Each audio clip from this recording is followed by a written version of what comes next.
Welcome, everyone. Welcome to tonight's webinar, Preserving Self with Message Banking When Losing the Ability to Speak or to Talk, with John Costello.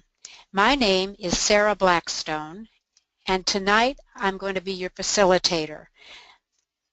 Just as an FYI, I have no financial disclosures to reveal.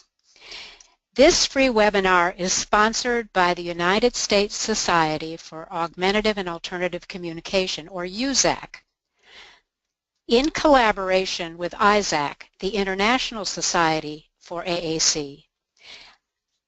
We want to thank the USAC Membership Committee members, the President, Wendy Quach, and board members Lisa Timms, Amanda Hedenhausen, and Amy Goldman.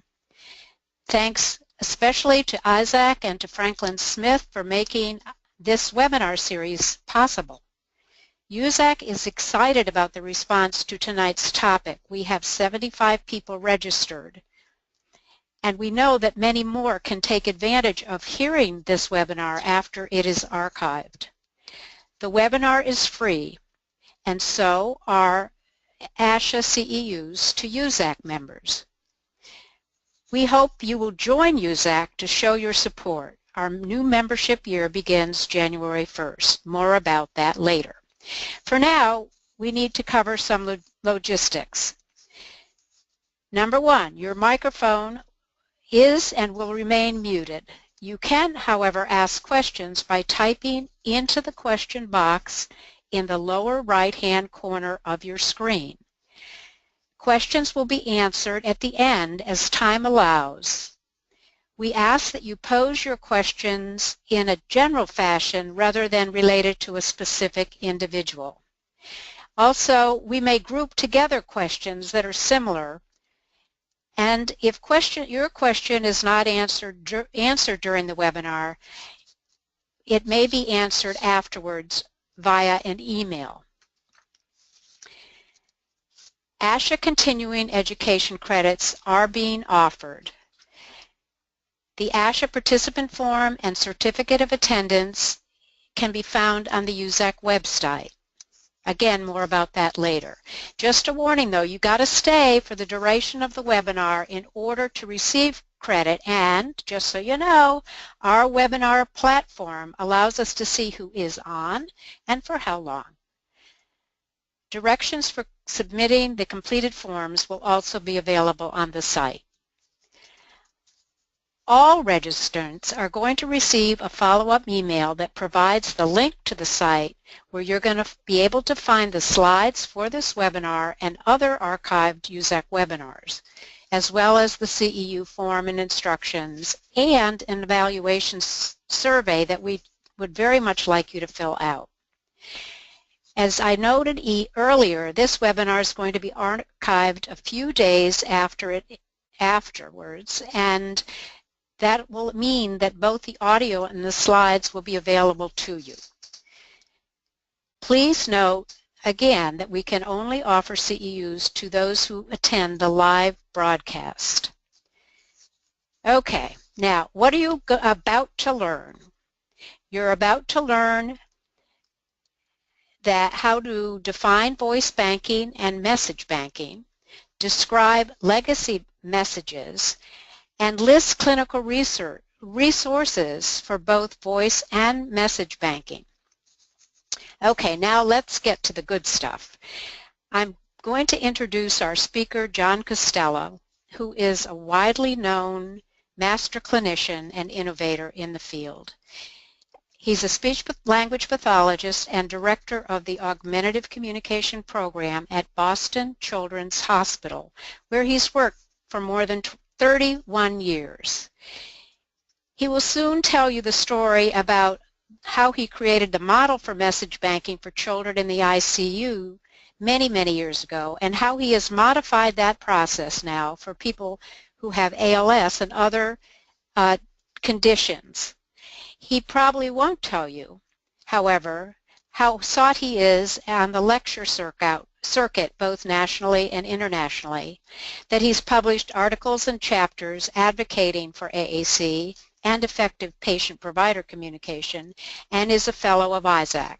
I've known John a long time. I know he is someone who never, for a second, loses sight of what's most important, which is certainly not just our AAC strategies, technologies, and tools, but rather how to work as a partner with people who can benefit from AAC and their family members so they can communicate what they want to say, when, and how they want to say it.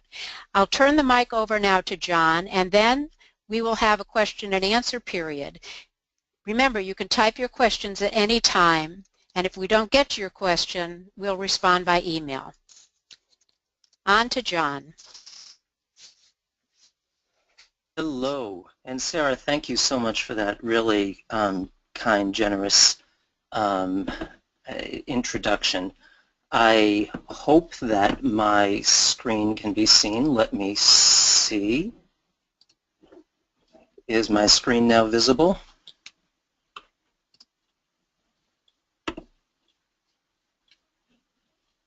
I hope it is. I'm not getting any response, so I think the screen should be visible now to you. And I presume if it's not, someone's going to jump in and let me know. So again, I'm really delighted to be here to share this information, preserving self with message banking when losing the ability to speak. Let me start by saying that I also have no financial or non-financial disclosures, although I am a full-time salaried employee of Boston Children's Hospital, and that's it. I am letting you know that a lot of the resources that I'm going to chat about tonight are available currently on our clinic Facebook page, and this is the address to there. I'll show it again at the end, it will also highlight that we will ultimately have a dedicated website for our new ALS program where many of these resources will be. Trying to get this to move ahead. There we go. This is our full team here at Boston Children's Hospital in the Augmentative Communication Program.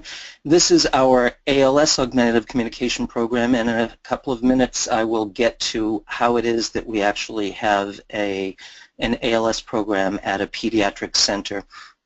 I wanted to start with this graphic because so many people who I know, certainly people who have ALS, but many people I know who are candidates for augmentative communication tell me that this is one of their greatest fears, and I think that we can all agree that our goal is to make sure that people are able to express absolutely everything they want to express, and for purposes of this evening's conversation, express it in the most authentic manner possible, which for many people means in their own voice.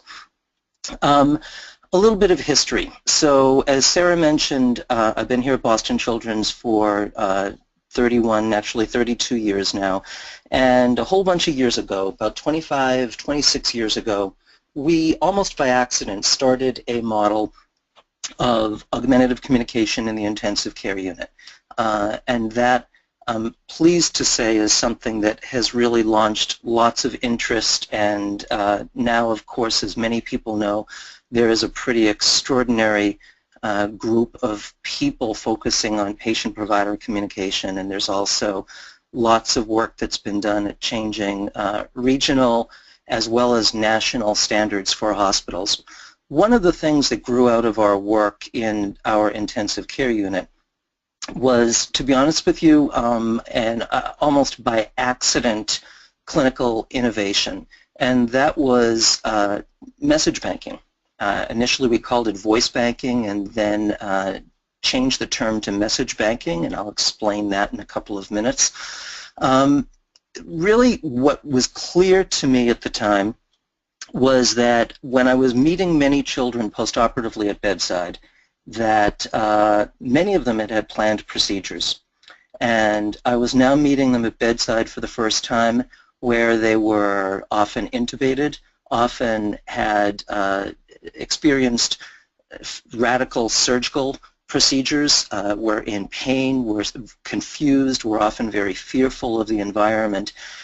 Yet it had been a planned procedure, and had I been able to meet them before surgery, we would be able to really introduce augmentative communication in a far more comfortable setting and in a manner where I think it would make much more sense instead of learning under the worst of circumstances. As more and more of those children, young adults and adults, were referred to me, it also became clear that it would be really beneficial if we could have people select their own vocabulary preoperatively and actually record messages in their own voice. So when they woke up postoperatively, they had technology that not only had vocabulary in it that they had selected that was meaningful to them, but also was in their own voice.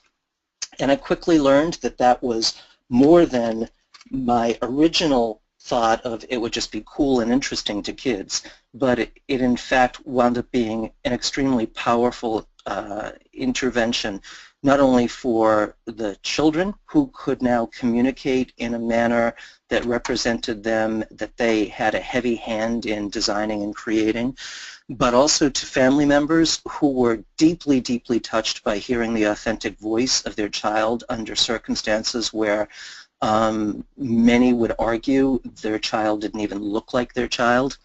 And then to medical staff, unfamiliar people who got to know someone at a much deeper level because of hearing their authentic voice.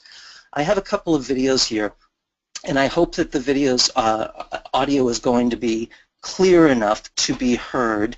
But this is a girl who was doing some banking before her surgery. I want to watch TV. We have the backing track. I want to watch TV. You can see back in '98. This one is a young man who had recorded messages, and because he knew messages that were really important to him, you're going to hear him say, "T-shirts in more." And to him and the people around him, that was a really important positional direction that he was giving them, a direction to help reposition him. Let's see if I can get that to go. Whoops. Come along, video. There we go.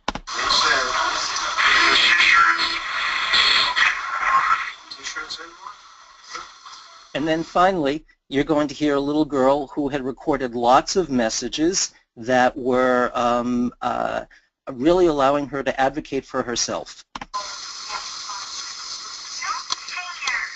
It's not.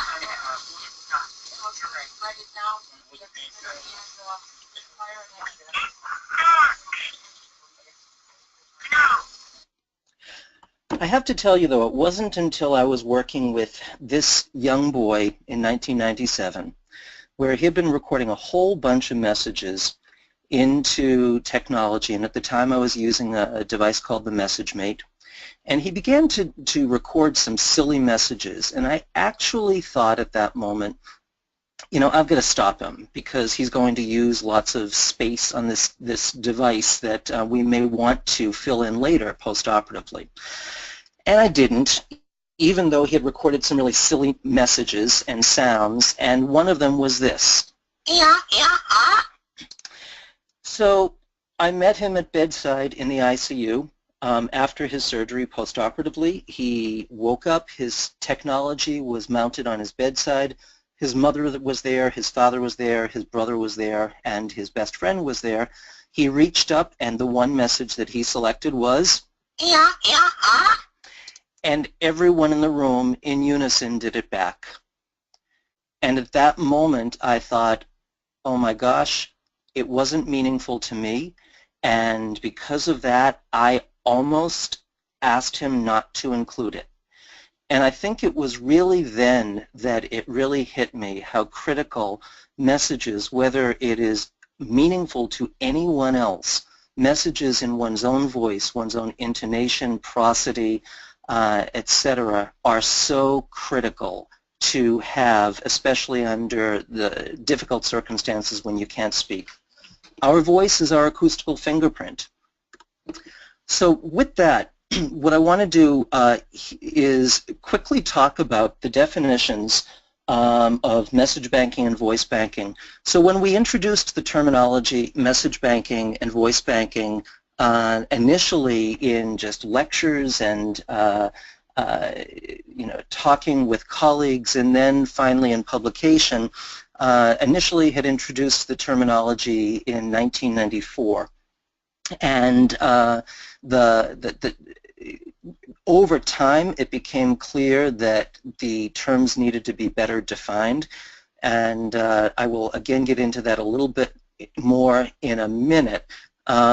We did start to call recording voice banking, and then some other technologies developed, and they used the term voice banking, and it was actually a far better fit, and we're going to quickly look at a couple of those technologies. So message banking, as you can see here, it's digitally recording and storing words, phrases, sentences that are personally meaningful sounds and or stories using one's natural voice, inflection, and intonation. And by the way, these definitions are part of a handout that is on our Facebook page. Voice banking, it's a process of recording a large inventory of your speech that is then used to create a synthetic voice that approximates your natural voice. And you can see I included one example of a voice banking option here, and we'll actually look at several in a few minutes. I also want to play this video. It's a gentleman and his wife. This man has ALS, and it's important, I think, to hear it at this point in our conversation, because what he is talking about is hope, and it's not something that many people with ALS talk about through the course of their disease, yet many of our patients talk about how this process of being proactive and thinking about preserving self through message banking, as well as looking at our very broad spectrum of augmentative communication interventions that are part of our clinic protocol.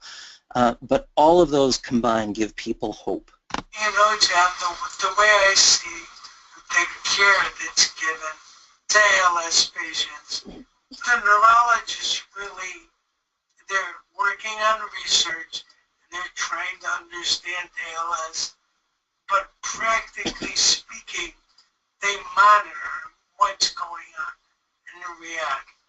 And this program is the opposite the way I see it. It's so proactive. It gives you the sense that you're not being victimized physically, but you're allowing yourself to do something proactively. And when you're diagnosed with ALS, everything is happening to you. This program has at its core an opportunity for us to give and share with the people we love what's on our heart before it gets too bad. And I'm going to move on here, and hopefully this video is something that you're going to be able to hear and understand. It gives a little bit more in a visual, an example of what we're doing. If you're interested in seeing this video again, you can see here at the bottom of the slide, it is actually posted on our clinic Facebook page. It was posted on December 8, 2015, so if you scroll down, you'll get to that. Pediatric center. When we were asked to start to see people with ALS, it was clearly a big departure from what we do. And I should clarify there that in my 32 years almost here, we have over that period of time seen people with ALS, but it is only in the past couple of years where we have been asked to formally start a program that is completely dedicated to people with ALS. So thankfully, through the work that was done by our founder, the founder of our program here, Dr. Howard Shane, we've been able to help people with ALS for many years on occasion. And it's only recently that we've been able to have this formal program. It became really clear that this powerful, rich model that we developed for kids was a perfect match for people who had ALS.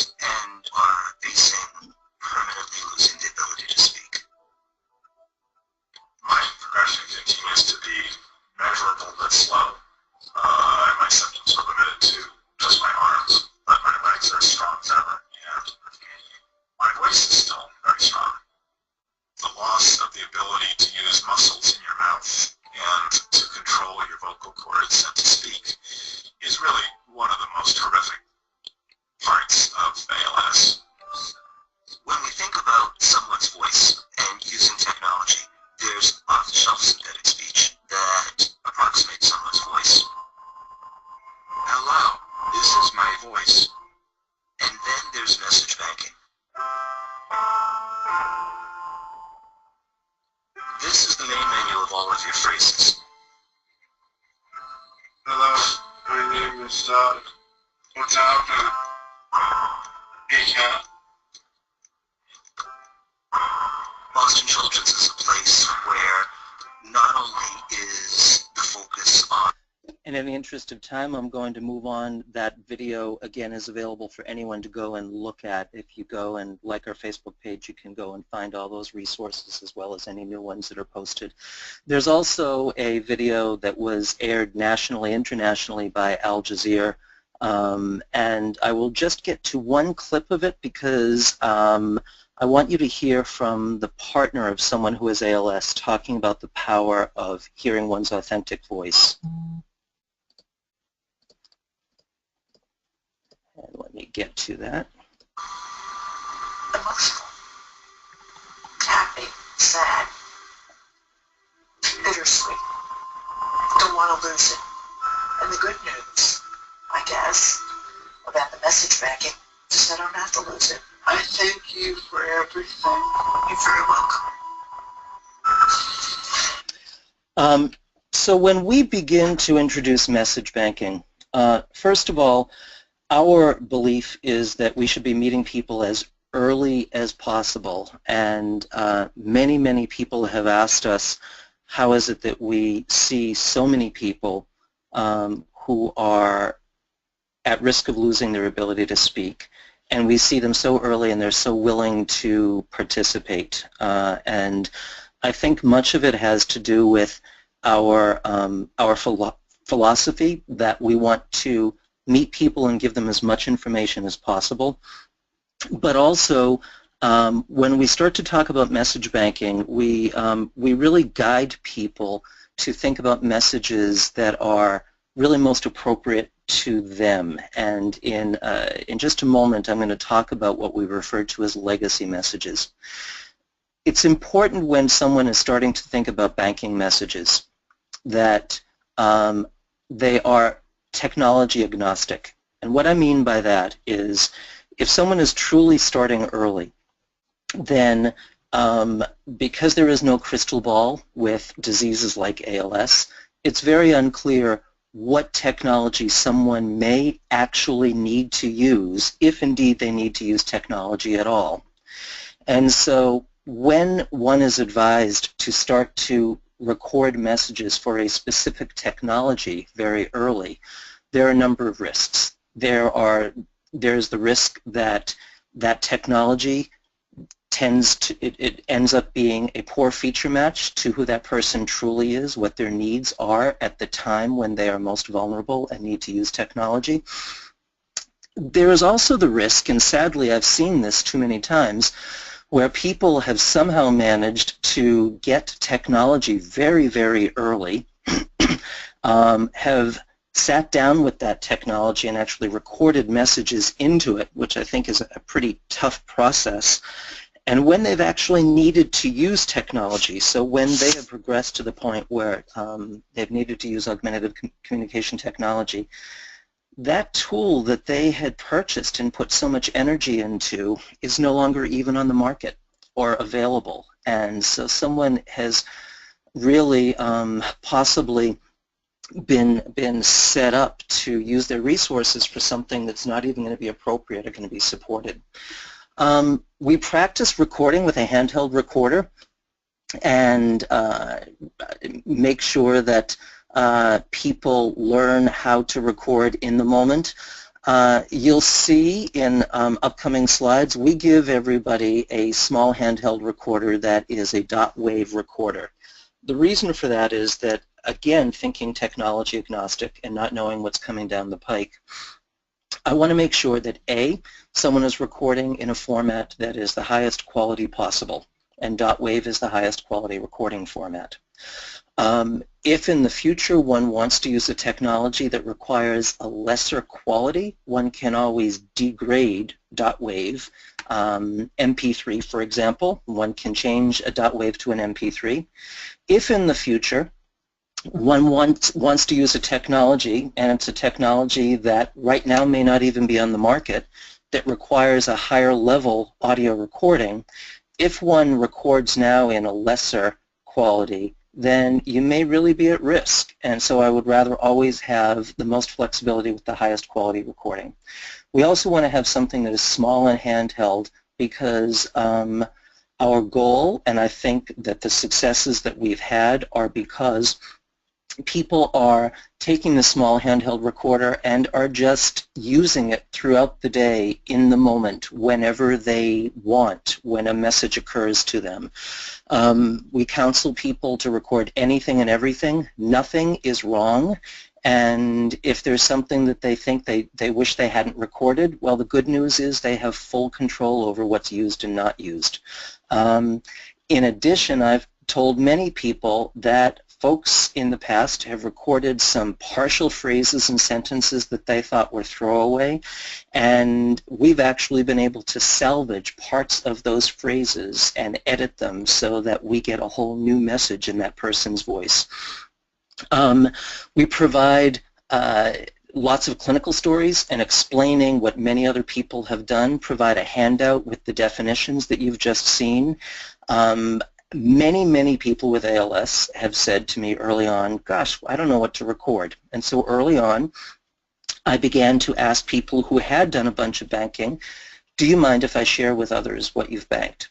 And everyone with ALS who I have met, literally every single person has said, if anyone with ALS can benefit from my experience, of course share.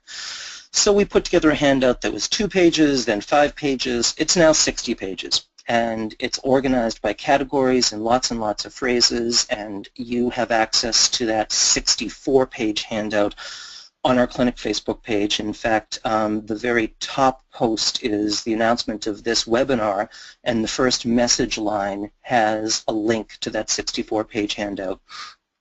During our initial session, we practice downloading, playing back. I show people how I will label and store the audio files and provide guidance to them as to how they can get the best quality, where to hold the recorder, sort of encouraging them to wait till the recorder is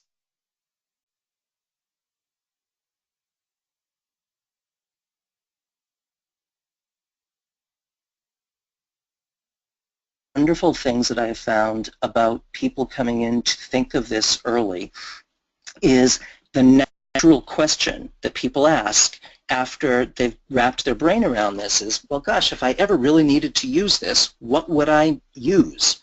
And people are in a very laid-back manner at that point willing to look at a bunch of different technologies and try technologies just so they have the information.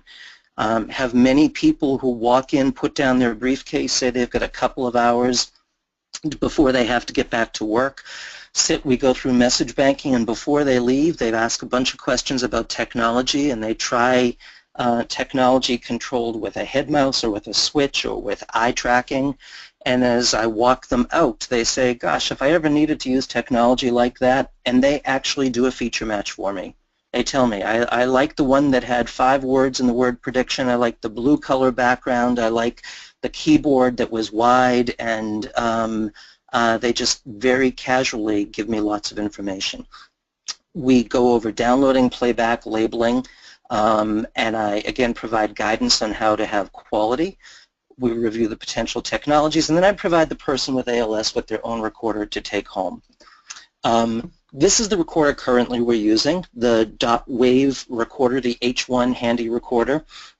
I get these typically through Amazon. There are other recorders that one can get. I think that I will just be really insistent that it's a dot wave and that it's a high quality recording format or sound quality, and that it makes each message a single message, and that it's going to be easy to download. You can see this video as well. You met Todd a little bit earlier, but I want you to hear again from him here briefly. Excuse me. Into Tobii so he can use his voice. Everyday communication with the person you love, the person that you live with, your children. I wouldn't be able to have that communication with Todd if it wasn't for this technology. And I suspect that audio is problematic, so again, you can look at that video where the audio will be much clearer, not going through a webinar. Again, these are the features that we look at with the recorder. Again, I want to just mention message banking. So this is the definition that we give to people. But I mentioned many people say, well, I don't know what to record. Early on, I found that people were thinking, well, gosh, I should just record everything. And what I have learned is that people ultimately want to make sure that those important parts of themselves, messages that are meaningful, are what are captured. Because we all like to have things in structure, I kind of made up this term legacy messages. And as you see here, legacy messages are those messages often delivered with unique intonation, prosody that are unique or particular to you.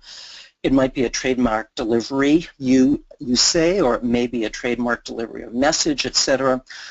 And I won't read through this because you can read through it. But the bottom line is we encourage people to think about messages that are true reflection of self. Messages that when they are spoken, everyone immediately knows from whom they originated. They don't have to be words. We just witnessed that with the bird call that kiddo in the ICU used. And I've had many, many, many people who have recorded sounds or phrases or songs that are really reflections of who they are. People have said to me, if I have to use synthetic speech to say, I want a drink of water, of course it's horrible, it's not my voice, but it's a nice, clear, off-the-shelf synthetic voice, that's fine. If I have to use synthetic speech to say to my loved one, I love you so much and thank you for everything, that's tragic. It's tragic that it's not in your authentic voice, with your intonation, with your emotion, and that is a legacy message that can be captured. About a year ago, I worked with a woman who sat here with her 3 friends with whom she had hung out for many years. And as I was listening to messages that she had recorded while she had her recorder at home, and we were now sitting down, downloading them, backing them up, and she was going to go off with the recorder again, I got to one, clicked on it, and it was her singing a Joni Mitchell song. And it was horrible. Her voice was horrible. It was just horrible. And I was doing everything I could to not laugh or pass judgment. And she laughed and her friends were laughing. And she said to me, John, you don't understand. I've been famous for 20 years for torturing my friends with that rendition. And if I can't talk, I intend to continue to torture them.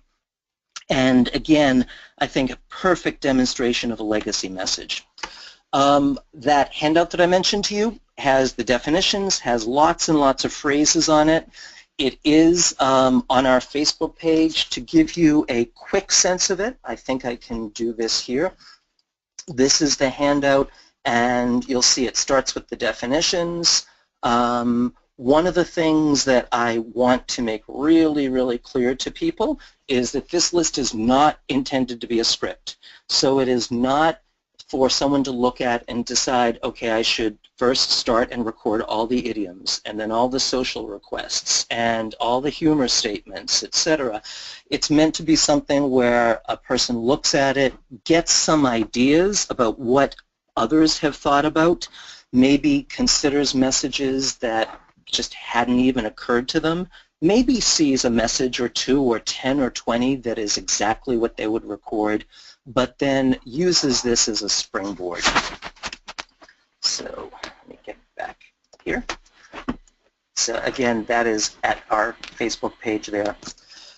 So Holly, back in 2013, had been practicing messages that we had incorporated into her technology, and I think that this is just one of the most powerful demonstrations of using one's own voice, authentic voice. So we were actually doing an operational test to see if the technology worked, and Holly had recorded lots of messages for loved ones, for friends. There was sarcasm, humor, there were terms of endearment, and there were comments to her dog.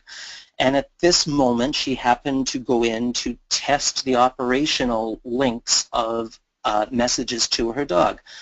I had been unaware at the time her dog was behind her. Walker, come here, Walker. Walker, come on. Walker, come here, Walker. Walker, come on. You want a cookie?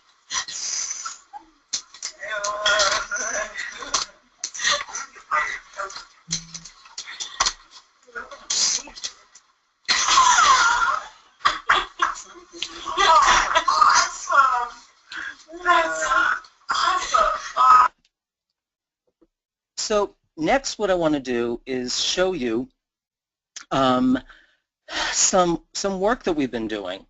I described that message banking is something that is something where people record, they come in, we have been sitting down and backing up their messages, we've been labeling them, etc.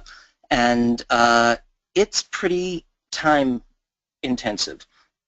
One of the things that we've been very fortunate to do in the past year is to become part of or to receive the initial one of the initial ALS Tech Challenge grants. And my proposal had been that we would create a software that would allow one to upload those raw files, have them labeled automatically, have them stored so that one could later download them. I can tell you that because of the model that we have, and because so many people so comfortably message bank, we have many, many people with ALS who record anywhere from 1,500 to 4,000 or more messages. And that is obviously unsustainable to sit and do all of those manually. The people I have spoken with regionally, nationally, and internationally who are very interested in message banking have always stopped at the fact that that labor will make it pretty impossible for them to do this. So had applied for this tech grant, had reached out to many, many people to partner with me. Folks from Tobii Dynavox had said, we really, really believe in this.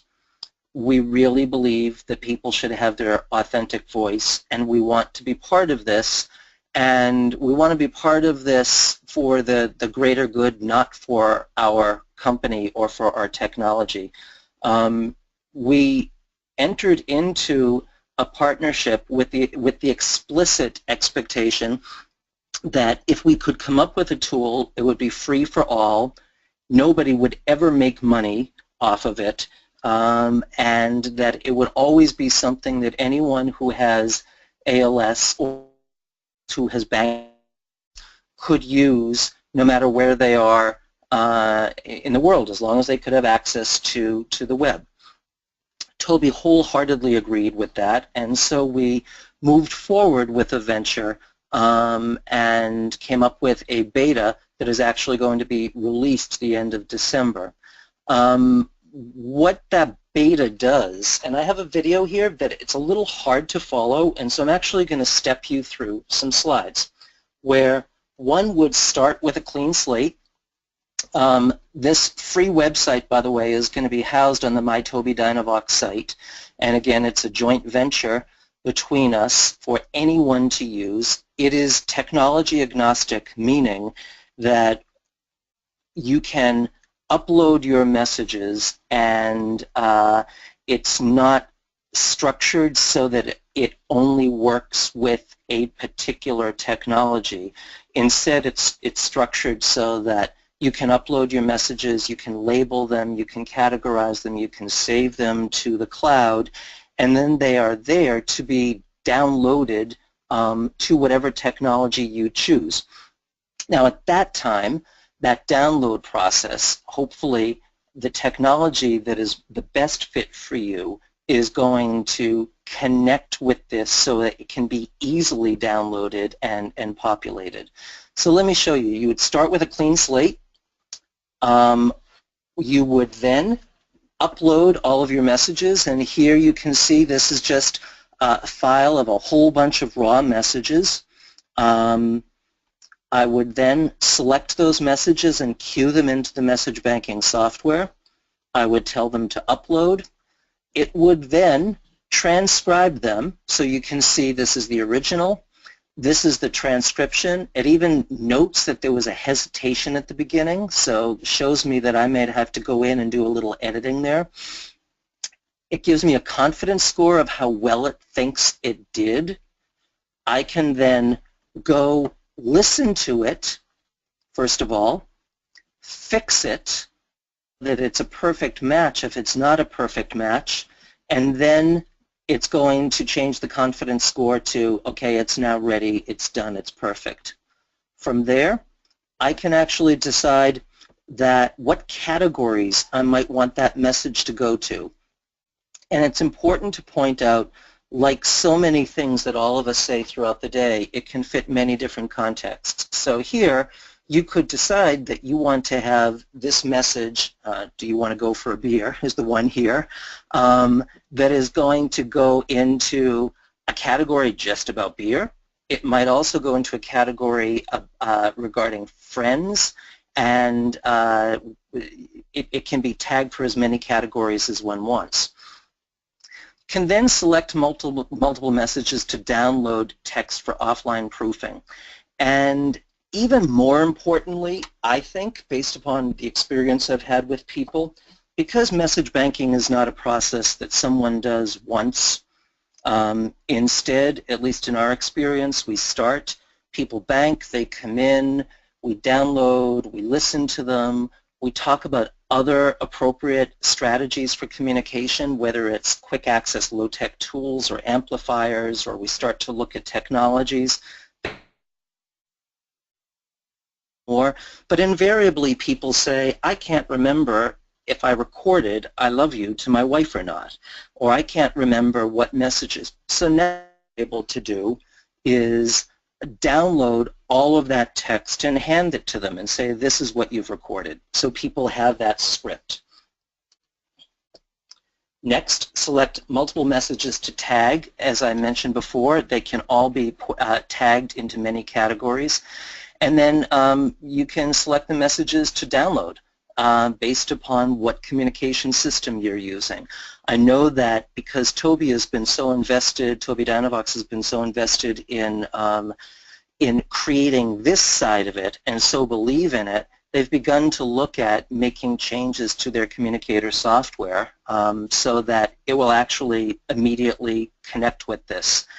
I can also tell you that people from Grid 3 have been extremely interested in this, and we've communicated multiple times, even in the past 48 hours, about how they can change their software so that when this website is ready, and especially when we get beyond beta, they would be able to have people for whom their software and technology is the best match just auto-download and populate. So that's a very quick run-through of message banking. I also want to just very quickly talk about voice banking, and I'm mindful of leaving time for questions. Voice banking, again, a process of recording a large inventory of speech that's used to create synthetic voice. There are many different tools, Model Talker being one of them. I have an example here of some Model Talker voices. The Model Talker speech synthesis system is a revolutionary software package. Tell me what you think that I said. That's someone's real voice. The Model Talker speech synthesis system is a revolutionary software. That's the voice created. Again, I'm going to move on. Model Talker website is listed here. Another option is a cappella, and I should say Model Talker continues to be free as they continue to work at making it better and better and better. Model Talker is, a cappella, excuse me, is a product that comes from a company that's been focusing in synthetic voice for quite some time. They now have a model for also creating unique text-to-speech voices. I'm going to skip over these, but on the Assistive Wear website, there are actually some videos that demonstrate how voices are created by taking recordings done for voice banking. And in general, just to give you background, when one voice banks, you typically sit down at your computer. You are fed from the website a phrase, and it's usually up to about 1,600 phrases to record into the computer. They are then gathered, collected by the website, and the company then works on creating the synthetic voice from there. Cereproc is another out of Scotland. A cappella. I actually created my own a cappella voice, and I will play it for you here.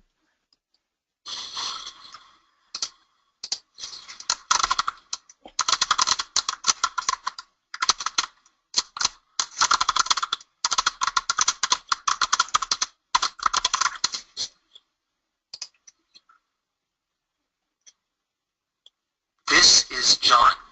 This is my computer voice. I do it one more time with playing a bit with punctuation.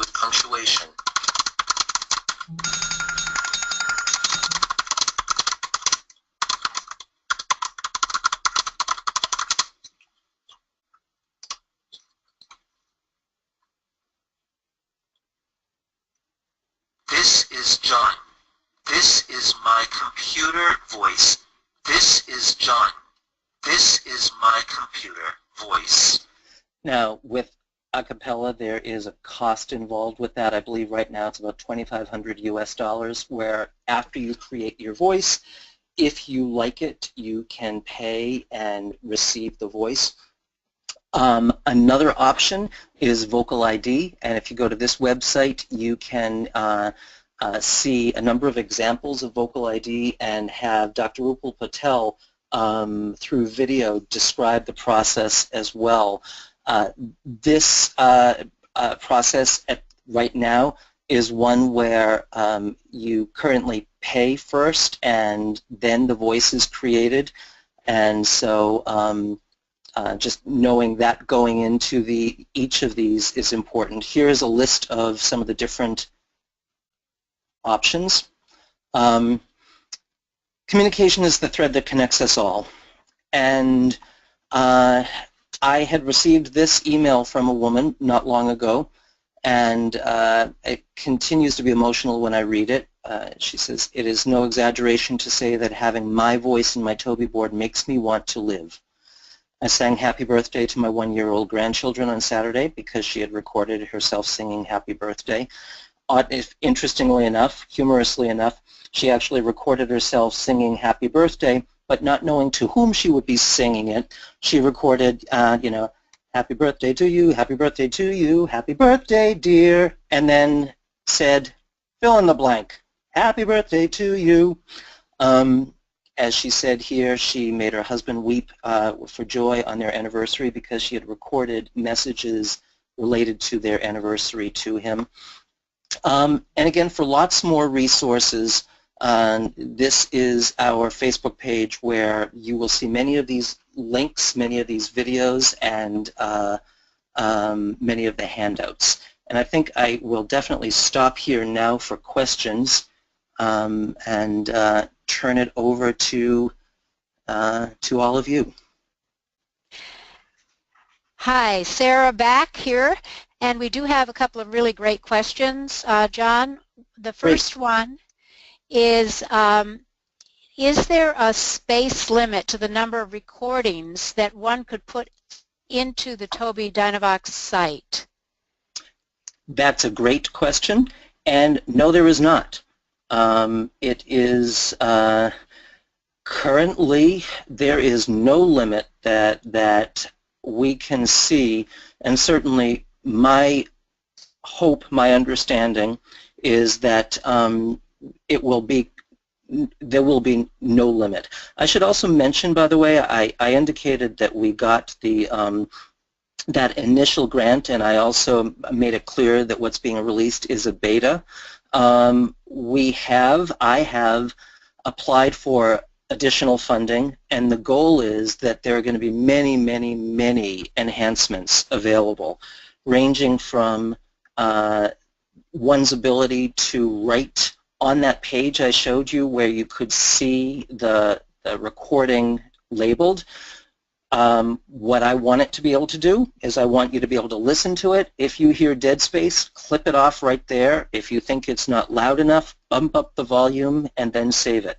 I want people to be able to use this process regardless of the language they speak. I want us to actually have a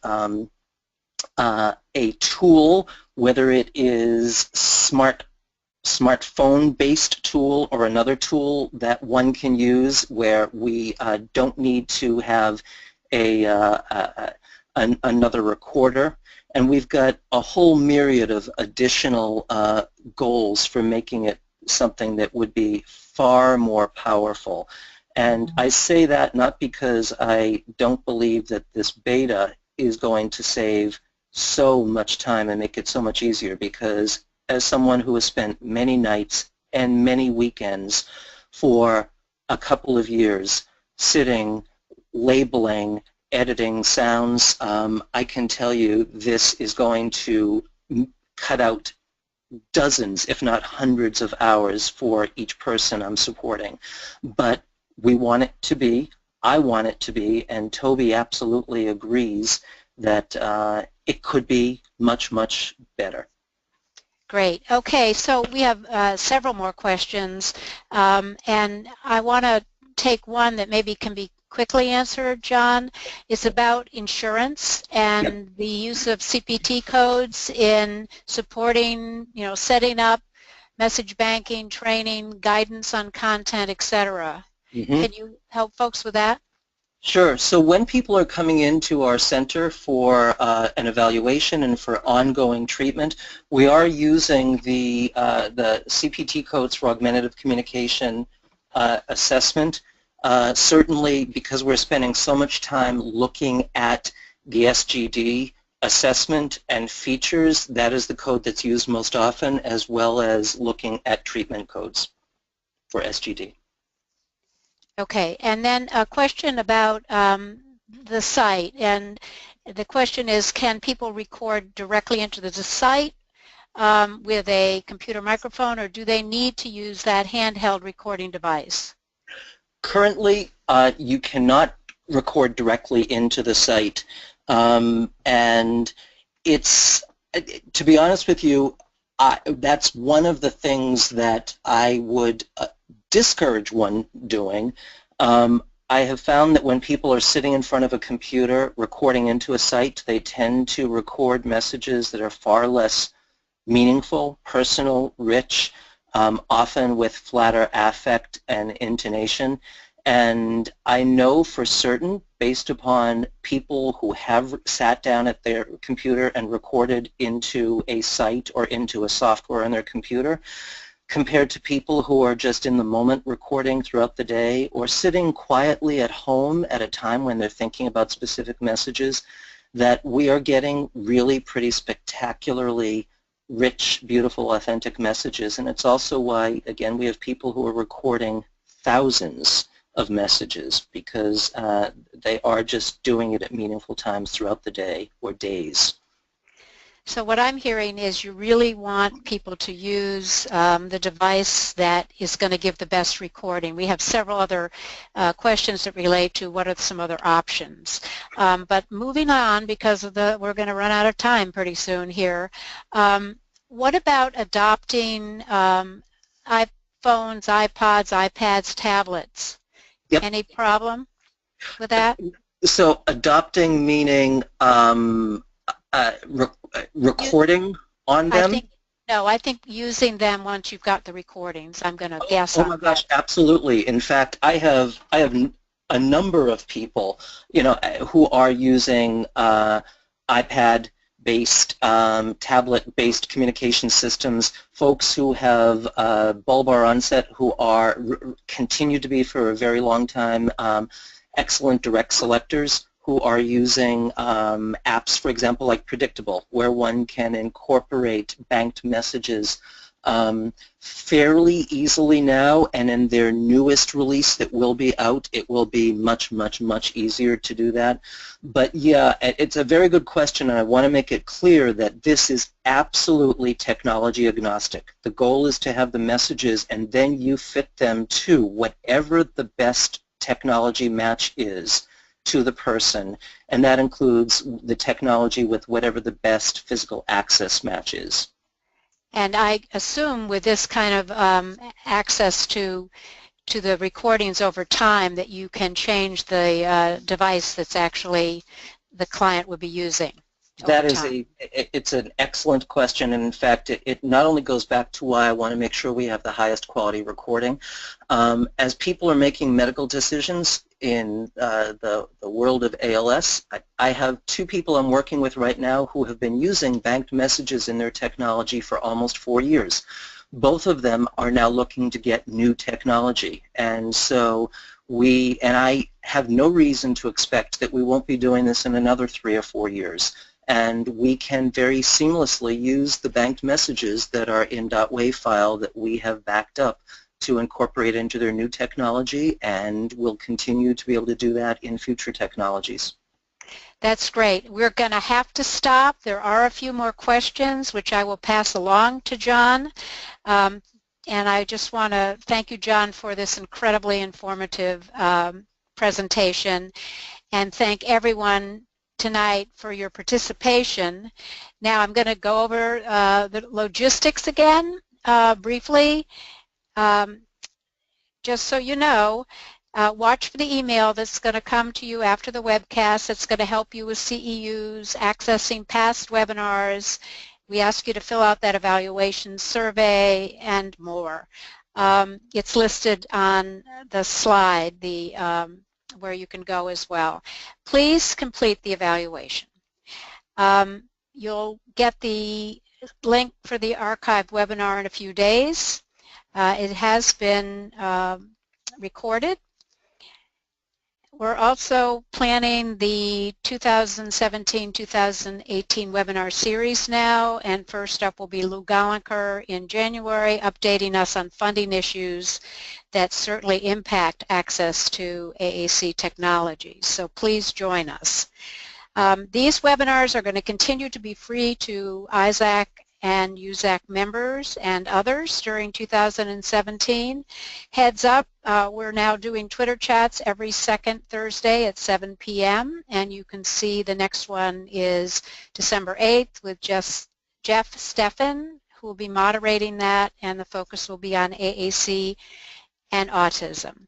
Finally, we ask and hope that you will join USAC. It's the only organization in the United States that represents all stakeholder groups that work every day to support communication access for people with complex communication needs. Sadly, we are not finished in the advocacy for these individuals. We have a long way to go. So finally, thanks again to you, to our talented presenter, to the USAC webinar committee, to Pat Aran for helping with CEUs, and to Franklin Smith and Isaac for making the series possible. Till next time, have a great evening.